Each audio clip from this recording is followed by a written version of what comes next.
Good morning, dear students. Today I am going to teach about the poem The Laburnum Top. Laburnum, you know, it is the name of a tree. We will call this word in Hindi Amaltas. Top कहते हैं ऊपरी किनारा.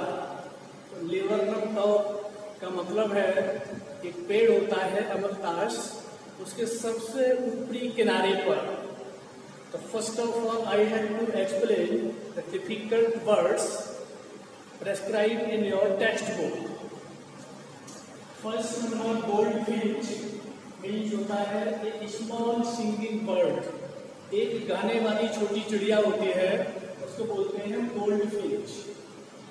Twitching means होता है sound और twittering, जो पक्षियों के चहचहाने की आवाज होती है उसे हम बोलते हैं ट्विचिंग. नेक्स्ट है स्टार्टलमेंट, सरप्राइज, आश्चर्य. स्लीप, स्मूथ कहते हैं चिकना. एब्रप्ट कहते हैं सडन, अचानक. ट्रिलिंग मीन्स होता है कंफ्यूज्ड नॉइज, ऐसा शोर, ऐसा नॉइज जिससे कोई भ्रमित हो जाता है. फ्लर्ट्स मीन्स होता है फ्लाई से सडनली, अचानक उड़ जाना. Barred means with several stripes, जिस पर बहुत सारी धारियां होती हैं, पट्टियां बनी होती हैं. ईयरिंग मीन्स होता है स्ट्रेंज, यानी डरावना, भयानक, बड़ा अजीब सा. सबसाइड मीन्स होता है रिटर्न, वापस लौटना. Now I am going to explain the stanzas given in your text book. First stanza goes in the following way. The laburnum top is silent, quite still. In the afternoon yellow, September sunlight, a few leaves yellowing, all its seeds fallen, till the goldfinch comes with a twitching chirrup, a suddenness, a startlement at a branch end. इस paragraph में laburnum top की स्थिति के बारे में बताया गया है. The laburnum top is silent, quite still. जो लेबरनम टॉप है, अमलतास का जो पेड़ है, उसके ऊपरी किनारे पर बिल्कुल शांति है. In the afternoon yellow September sunlight, सूर्य की रोशनी खिली हुई है. सितंबर के महीने में दोपहर के बाद का समय. A few leaves yellowing, कुछ पत्ते जो पीले पड़े हुए हैं. All its seeds fallen, और इस पेड़ के जितने भी बीज हैं वो नीचे गिर चुके हैं. Till the goldfinch comes with a twitching chirrup, यानी जब तक वो गोल्डफिंच नामक चिड़िया आती है तब तक उस पेड़ की हालत ये होती है कि उसके पत्ते पीले पड़ चुके हैं, उस पर लगे हुए जो बीज हैं वो सब नीचे गिर जाते हैं. A sudden, a startlement at a branch end. Suddenness means होता है अचानक.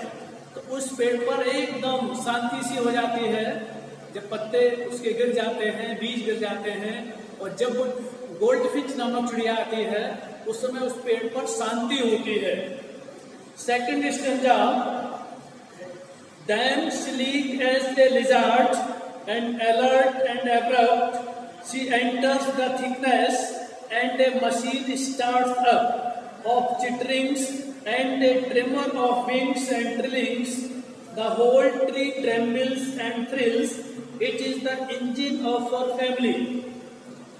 सेकंड स्टेंजा में कवि ने बताया है कि then sleek as a lizard. sleek means क्या होता है, ये गिरी बताया था आपको. स्मूथ, एक बहुत चिकनी. लिजार्ड कहते हैं छिपकली को. एंड अलर्ट एंड एब्रप्ट, काफी अलर्ट है और एब्रप्ट भी है. एब्रप्ट मीन्स होता है स्विफ्ट, बहुत फुर्ती से. उसी की तरह से आती है. शी एंटर्स द थिकनेस, पेड़ की जो घनी डालियां होती हैं उसमें वो प्रवेश करती है. कौन प्रवेश करती है? गोल्डफिंच नामक चिड़िया.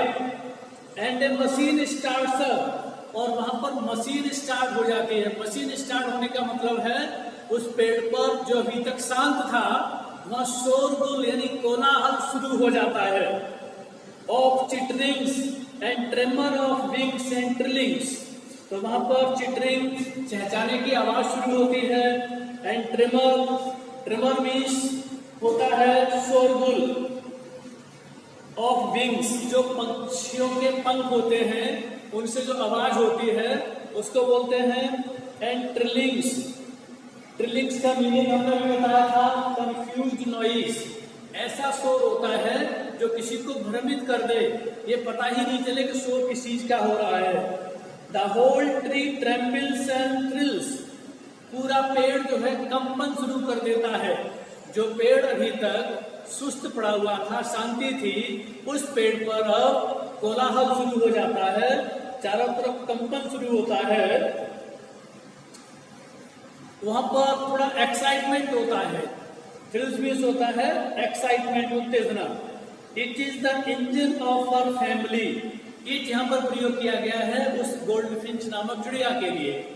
जब वो उस पेड़ पर आती है तो वो गोल्डफिंच चिड़िया वहां पर वो एक इंजन के रूप में है, इंजन का काम करती है। जैसे कोई भी गाड़ी होती है तो उसमें गाड़ी में इंजन ही आवाज करता है, तो जैसे ही चिड़िया उस पेड़ पर आती है तो वहां पर कोलाहल शुरू हो जाता है। In third stanza, she Stokes it full, then flirts out to a branch end, showing her hard face identity mask.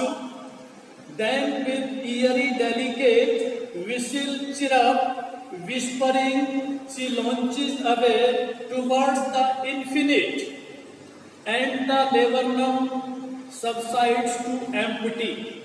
इसमें एक वर्ड आया है, इन्फिनिट मीन्स होता है स्काई, अनंत जिसको बोलते हैं। In this stanza, the poet describes, she strokes it full. Strokes means होता है arouses the noise. जब वो यहाँ पर आती है पेड़ पर तो शोर अपनी चरम गति पर होता है, बहुत शोरगुल होता है। Then flirts out to a branch end, और फिर वो उड़ करके जो पेड़ की एक डाली होती है उस किनारे पर जाकर बैठ जाती है। Showing her hard face identity mask. Mask कहते हैं कवरिंग, अपने चेहरे को छिपाए हुए अपनी पहचान को छिपा लेती है और वहां से वो शो करती है। देन विद ईयरी डेलिकेट विशिल चिरप, फिर एक बड़ा अजीब तरह से कोमल सीटी जैसी चहचहाती हुई आवाज विस्परिंग शुरू हो जाती है, जैसे बच्चों की होती है। She launches away towards the infinite, और लॉन्चेज मीन्स होता है फ्लाइज, और फिर वो आकाश की तरफ उड़ जाती है। And the laburnum top subsides to empty, और उसके बाद जो लेबरनम टॉप है वो फिर से वापस खाली हो जाता है। In the last stanza you have to understand the summary of the और central idea of the poem. There are only 3 stanzas. Now you have to understand the some questions regarding introduction of the poem. I am going to tell the introduction of this poem in short. This short poem just depicts a scene in the wilderness. ये जो छोटी सी कविता है एक बहुत ही wilderness को प्रस्तुत करती है, सुनसान को। Laburnum tree stands there, laburnum पेड़ जो है अमलतास का वह खड़ा हुआ है। साइलेंट एंड स्टिल, बिल्कुल स्तब्ध है, शांत है। It has a nest built on it, इस पर एक घोंसला बना हुआ है।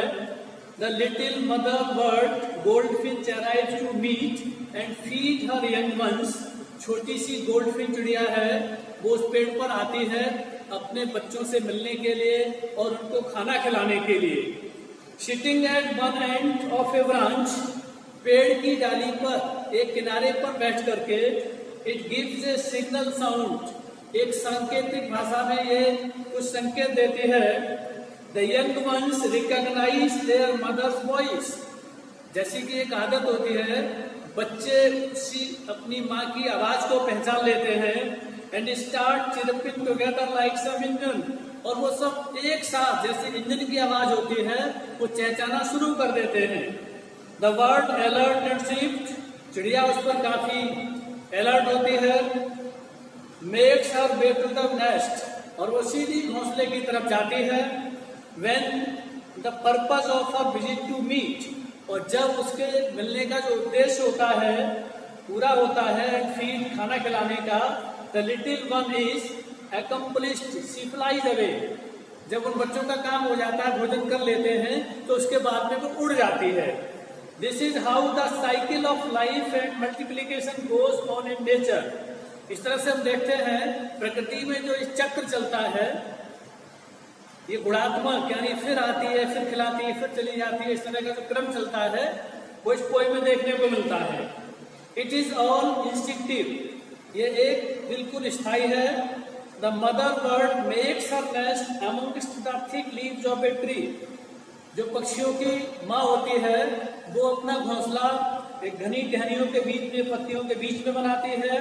It brings up her chicks until they are strong enough to fly and find their food on their own, और ये उनका पालन पोषण तब तक करती है अपने बच्चों का जब तक वो इतने समर्थ नहीं हो जाते हैं कि स्वयं उड़ने लायक हो जाए और अपने भोजन की स्वयं तलाश कर लें। तब तक वो अपने बच्चों की देखभाल करती है, उनका पालन पोषण करती है। Now you have to understand some poetic devices and other information regarding this poem in the next part of the video. Thanks a lot.